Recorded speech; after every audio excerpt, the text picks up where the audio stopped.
नमस्कार, आप देख रहे हैं कपूरी ज्योति और मैं हूं विशाल वैभव। अभी जो है लोजपा रामविलास की प्रदेश कार्यकारिणी की बैठक थी। इस बैठक में चिराग पासवान ने प्रेस कॉन्फ्रेंस भी किया। आप देखते हैं कि उन्होंने प्रेस कॉन्फ्रेंस में क्या कुछ कहा। भी अपने अपने प्रकोष्ठों की जानकारी दी, पर आने वाले दिनों में ये प्रदेश अध्यक्ष भी अपने अपने प्रकोष्ठों की प्रदेश कार्यकारिणी की बैठक इसी तरीके से करेंगे, जहाँ पे उनके जिला अध्यक्ष, उनके जिला प्रभारी और उनके बूथों पर उनकी क्या मजबूती है विभिन्न प्रकोष्ठों की, इस पर वो लोग चर्चा करके प्रदेश कार्यालय में अपनी जानकारी, अपनी सूची वो लोग सबमिट करने का वो लोग काम करेंगे।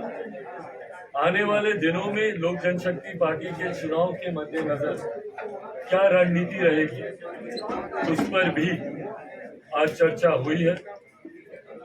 हर जिले में पार्टी का कार्यकर्ता सम्मेलन आयोजित किया जाएगा, उसको लेकर भी चर्चा की गई है।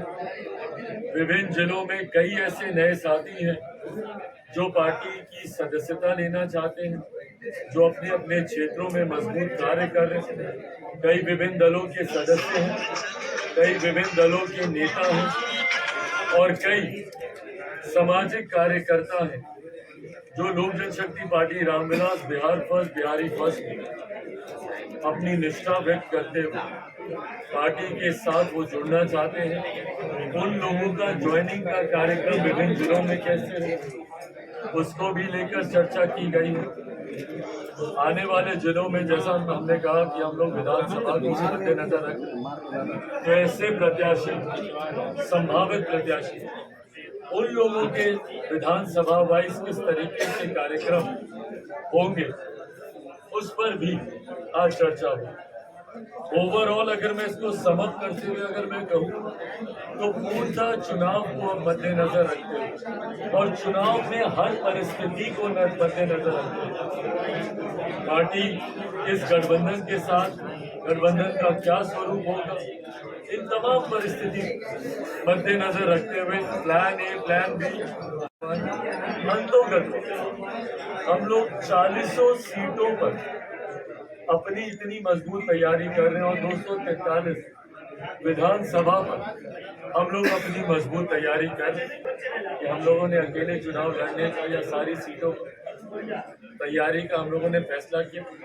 ऐसा होता नहीं है जब कोई भी राजनीतिक दल या राजनेता ये बोलता है कि हम सारी सीटों पर तैयारी करें, उनको करनी भी चाहिए, क्योंकि बाद में यही सवाल आपकी तरफ से आएंगे जो पहले वो तो बाद में भी आप पूछेंगे, तब भी मैं बोलूँगा उनको करनी भी चाहिए तैयारी। हम लोग भी कर रहे हैं हर सीट पर तैयारी। उद्देश्य इसका ये होता है कि ना सिर्फ जिस सीट पर आप चुनाव लड़े, ना सिर्फ उस सीट पर आपके संगठन का लाभ सिर्फ आपके प्रत्याशी को, बल्कि जिन सीटों पर आप चुनाव नहीं भी लड़ और आपके गठबंधन के साथ ही उस पर चुनाव लड़, ऐसे में भी आपके संगठन का लाभ उनको।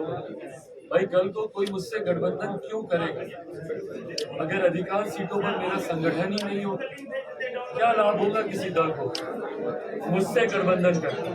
हम तो भैया उनके संगठन का लाभ ले लेंगे, पर हम अपना लाभ उनको कैसे दे पाएंगे? इसके लिए हर राजनीतिक दल को हर सीट पर तैयारी करना जरूरी है।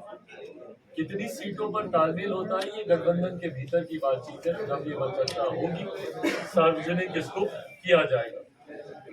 तो आज इसी उद्देश्य के साथ ये प्रदेश कार्यकारिणी की बैठक बुलाई गई। आने वाले दिनों में बिहार फर्स्ट, बिहारी फर्स्ट और मजबूती से गांव-गांव, घर-घर तक कैसे पहुंचाया जाए, उसको लेकर भी एक रूपरेखा तैयार की गई है।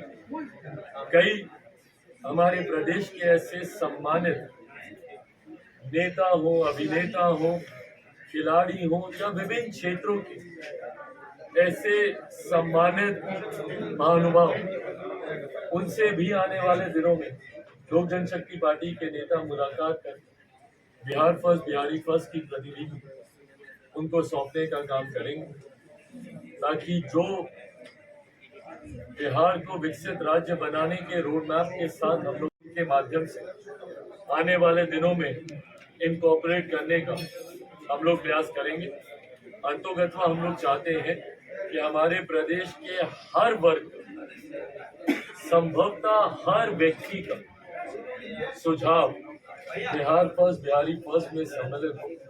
कोई वर्ग, कोई जाति, कोई समुदाय ऐसा नहीं छूटना चाहिए जिसके हितों को मद्देनजर रखते हुए बिहार फर्स्ट, बिहारी फर्स्ट आगे बढ़ने का काम। इसमें आने वाले दिनों में एक प्रोग्राम के तहत इस प्लान को भी रोल आउट किया जाए, जिसमें जैसा मैंने जिक्र किया कि हर वर्ग के जितने भी वरिष्ठ साथी हैं उनसे मुलाकात करके न सिर्फ उनको बिहार फर्स्ट, बिहारी फर्स्ट उनको प्रतिलिपि सौंपी जाएगी, बल्कि उनसे भी सुझाव मांगे जाएंगे कि उसको पढ़ने के बाद मुझे लगता है कि ये संभवतः कोई खिलाड़ी होगा जिनके पास हम जाएंगे और वो बोलेंगे कि भैया खेल कूद में ये 4 पॉइंट आपने जोड़े, 2 पॉइंट और हमारी तरफ से भी जोड़िए। तमाम बातों पर चर्चा होगी। अंतोगत्वा हम लोग का लक्ष्य पूरे प्रदेश को एक साथ लेकर चलिए। मैं 6%, 16%, 50%, 92%, 32% की बात नहीं कर रहा। और अब तो प्रतिशत नहीं, अब तो हम लोग को भैया कोड नंबर भी मिल गए। तो मैं कोई 121वें की बात नहीं कर रहा, 171वें की बात नहीं कर रहा, 79, 80, 90 की बात नहीं कर रहा। मैं 13 करोड़ बिहारियों और तभी विकसित प्रदेश बनेगा जब हम लोग कोड नंबर से उठकर, जातियों से उठकर, संप्रदायों से उठकर हम लोग सबको साथ लेकर चलने की बात करेंगे। उसी उद्देश्य के साथ बिहार फर्स्ट, बिहारी फर्स्ट का निर्माण भी हुआ था और अब उसको कैसे हम लोग घर घर तक पहुँचाएंगे, ये आज प्रदेश कार्यकारिणी की बैठक में इसकी चर्चा हुई। आने वाले दिनों में कई बार ऐसी बैठकें होंगी और चुनाव आते आते आते आते तक हम लोग चाहते हैं कि हर बूथ पर लोक जनशक्ति पार्टी का संगठन पूर्णतः मजबूत हो, ताकि जहाँ से हम चुनाव लड़े, हमारे साथी चुनाव लड़े, सबको उसका लाभ मिले। अब अगर आपके भाई आपको हर परिस्थिति के लिए तैयार तो रहने की जरूरत होती है। हैविंग सेड दैट, गठबंधन को लेकर ये आप सबसे छुपा तो है नहीं कि चर्चाएं चली रही हैं और जब तक चर्चा का एक अंतिम स्वरूप नहीं आता तब तक गठबंधन को लेकर किसी तरीके की कोई भी बात करना उचित नहीं। और ये गठबंधन का स्वरूप फाइनल होते होते तक चुनाव समीप होंगे, क्योंकि ये हम लोगों ने अक्सर देखा है कोई भी गठबंधन का फाइनल स्वरूप, बल्कि पिछले विधानसभा के चुनाव में तो आप देखिएगा कि अधिसूचना आ गई थी, तब तक गठबंधन ही तय हो रहे हैं। मैं अपनी बात नहीं कर रहा, हम लोगों ने तो पहले ही डिक्लेयर कर दिया था कि हम अकेले चुनाव लड़ेंगे, पर तब तक कोई महागठबंधन में था, उनकी पीठ पे खंजर भोंका गया तो एक दूसरे में चले गए। तो ये स्वरूप आखिर तक बनते बिगड़ते रहते हैं। बट हाँ, तब तक हम लोग अपनी पूरी मजबूत तैयारी हम लोग रखना चाहते हैं।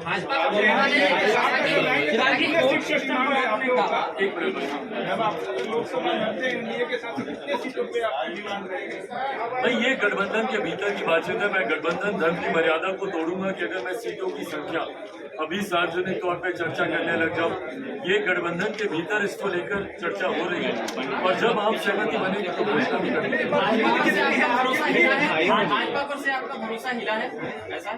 भाई भरोसा तो मेरा तब मिलेगा जब हम लोग चर्चा के उस दौर पे पहुंचेंगे जहाँ पे सहमति नहीं बन रही।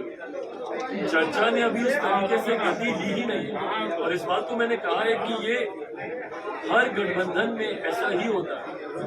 चुनाव आते आते आते आते तक ये चर्चाएं तो सब कुछ आज तय हो जाता है, ये मानते भी नहीं चलता और मैं किसी जल्दबाजी में हूँ। आप पर बनी हुई है, क्या लगता है जो सीटों का समीकरण ये तो आगे तय होगा, लेकिन अगर ऐसी संभावनाएं बनती है तो चिराग पासवान महागठबंधन का रुख करेंगे? भाई ये चुनाव के वक्त तय किया जाएगा कि चुनाव के वक्त गठबंधनों का स्वरूप क्या है। मैं इस बात को इसलिए कह रहा हूँ भाई क्योंकि भरोसा मेरे मुख्यमंत्री पर भी नहीं किया जा सकता।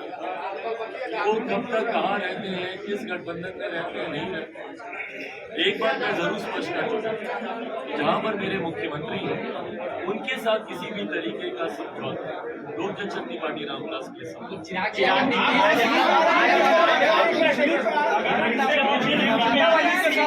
नवादा वाली सीट से तो अमित शाह ने ऐलान कर दिया कि वो चुनाव लड़ेंगे।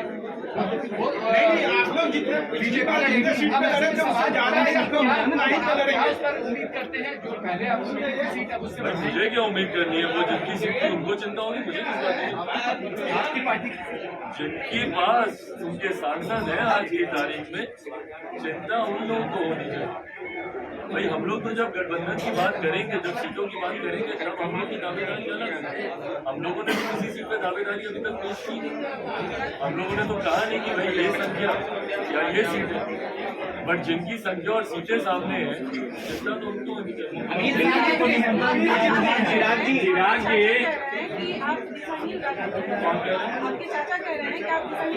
प्रभु, जिस दिन हमारी दिशा तय हो गई ना, चिंता सबसे ज्यादा उन्हीं को ही होगी। उन्हीं की परेशानी बढ़ेगी जिस दिन हमारी दिशा स्पष्ट हो गई और उसकी घोषणा कर दी गई।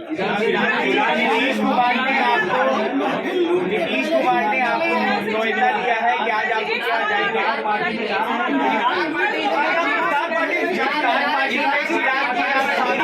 इफ्तार पार्टी में आज आप शामिल होंगे। मुख्यमंत्री ने आपको नुमाइंदा भेजा है। भाई मेरा पहले से ही कार्यक्रम निर्धारित है, हाजीपुर का कार्यक्रम लगा हुआ है। मैं हाजीपुर निकलूंगा। इफ्तार के लिए मिला है हमारी पार्टी के वरिष्ठ साथी से। ये तय है कि जहाँ नीतीश कुमार रहे तो वहाँ आप नहीं रहे।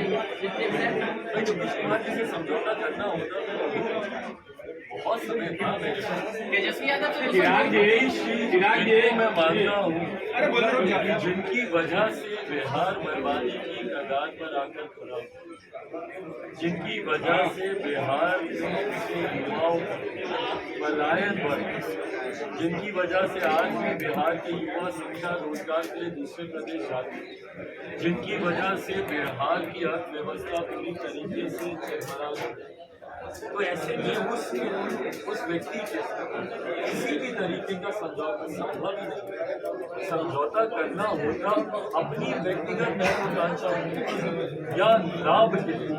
तो मैं 2020 में करता था, जब उस वक्त मैंने अपनी पूरी पार्टी के अस्तित्व को दांव पे लगाया, अपने विचारों सिद्धांतों, तो आज मैं क्यों समझौता करूं जबकि आज की तारीख में हम लोग की पार्टी और बहुत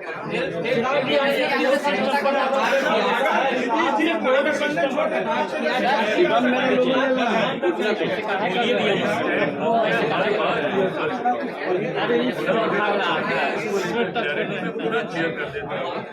जातीय जनगणना का हम लोग समर्थन करते हैं, होनी चाहिए, पर सिर्फ जातियों की ही बात नहीं होनी चाहिए। जातीय जनगणना सिर्फ इसलिए होनी चाहिए क्योंकि आज भी कई नीतियां हैं जो कि केंद्र सरकार की हो या राज्य सरकार की हो, जो कि जातियों के आधार पर बनाई जाती है। कई बार न्यायालय के द्वारा भी, माननीय न्यायालयों के द्वारा भी आंकड़े मांगे गए, भाई अगर आपने ये योजना बनाई बताइए इस जाति के क्या बात है। वो आंकड़े हैं ही नहीं, दशकों पहले ये जनगणना हुई। तो ऐसे में एक तरफ जहाँ हम लोग समर्थन करते हैं जातीय जनगणना होनी चाहिए ताकि जो योजनाएं बने उसमें उसके अनुपात वो राशि आवंटित की जा रही है और उस राशि का लाभ लेकर ऐसी जातियां जो अभी भी मुख्यधारा के साथ नहीं जुड़ पाई है, क्या वो जुड़ पा रही है कि नहीं, इसलिए हम लोग इसका समर्थन। तेजस्वी के साथ समझौता का राजनीतिक समीकरण अगर बनता है, नीतीश कुमार एनडीए में आते हैं फिर तेजस्वी को समझौता करेंगे आप? भाई अब हमको नीतीश कुमार जी बना के रखेंगे क्या? इससे भी समझौता कर लीजिए, उससे भी समझौता कर लीजिए, सबसे समझौता कर लीजिए। आज की तारीख में हम भैया अपने संगठन को इतना मजबूत करने में लगे हुए हैं कि जिसको आना है आके समझौता। आज की तारीख में बिहार फर्स्ट, बिहारी फर्स्ट हम इतना मजबूत करना चाहते हैं, अपनी पार्टी के संगठन को इतना मजबूत करना चाहते हैं कि जो बिहार फर्स्ट, बिहारी फर्स्ट के साथ आना चाहे उनका। जैसा कि आपने देखा प्रेस कॉन्फ्रेंस में उन्होंने संगठन के विस्तार को लेकर बातें कही, उसके बाद उन्होंने पत्रकार के द्वारा पूछे गए क्वेश्चन पे भी एक जवाब दिया, जिसमें उन्होंने कहा कि प्रधानमंत्री मोदी जो है हमारे दुख के घड़ी में साथ हैं, तो उनको इसलिए उनके प्रति उनकी सम्मान बहुत ज़्यादा है। बाकी खबरों के लिए आप देखते रहिए कपूरी ज्योति लाइव। Camera person